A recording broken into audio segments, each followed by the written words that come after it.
Hi friends, I hope you are doing well, and in this video I am going to show you how to reset your forgotten password on Snapchat app.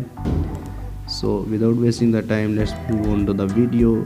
Make sure to update and open your Snapchat app and click here on your profile icon. Then click here on setting icon, and here you can see the option password. Click on this. Now click on forgot your password. You can reset your password through phone or email. I am just going to easy way from phone. Allow this and enter your mobile number and click here verify and click on send via SMS.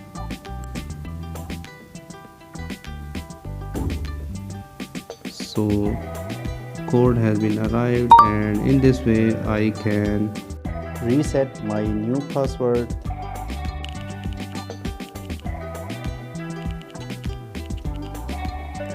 Click on save button and see your password has been updated.